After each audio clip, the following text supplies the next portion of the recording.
Ça représente, pour une personne qui faisait presque 100 kilos, ça représente plus ou moins 1,5 kg d'ossement. Donc, on est peu de choses sur cette terre. Il faut vivre l'instant présent de la vie, n'est-ce pas?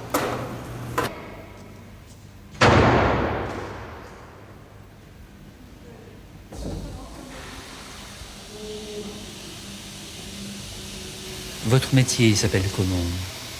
On nous dit crameur, d'où vient le mot crématoire, crémation.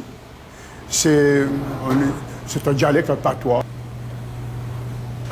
Il y a combien de personnes qui ont passé ici avec vous? Eh bien, pour moi, je peux faire estimation plus ou moins de entre 23 et 25 000 personnes qui ont passé dans mes mains. Ça vous est arrivé de pleurer? Oh oui. Oh oui, j'ai pleuré pour mon père, beaucoup, beaucoup. J'ai pleuré aussi pour des amis, des connaissances. Pour mon père, quand j'ai vu ce que je ressortais de mon papa, comme je vous ai montré avant, que mon papa est resté dans un simple petit cornet, j'ai regretté d'avoir peut-être pas mieux aimé mon papa, d'avoir peut-être pas mieux entouré.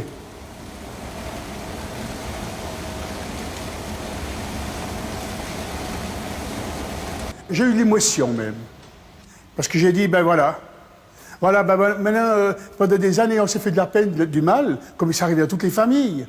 Et puis, quand il arrive la mort, on pleure. Si on avait su, mais ici, c'est trop tard. La mort a passé. Et tout ce qu'on a dit, c'est pas une fois que la personne est morte qu'il fallait le dire. C'était prendre les gens dans les bras, savoir s'aimer, l'instant présent, au moment voulu. Arrêtez de se battre, arrêtez de beaucoup de choses. Notre vie est de courte durée. Notre vie est un temps.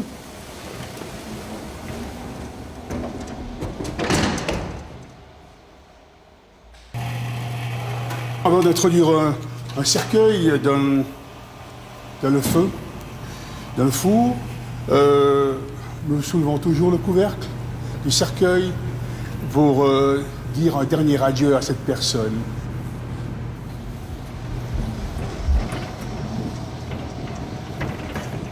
Les gens meurent de plus en plus seuls. Bien sûr, on vit maintenant un monde qui est complètement bouleversé.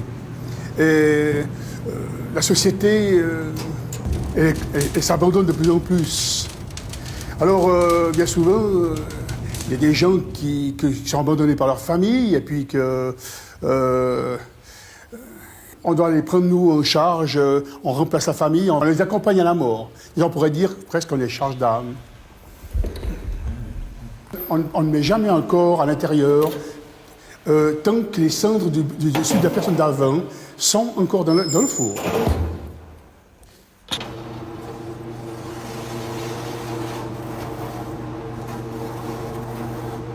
Voilà tout ce qui reste de l'être humain. Cette personne qui a souri, qui a ri, qui a aimé, qui a eu l'émotion, eh bien voilà tout ce qui reste.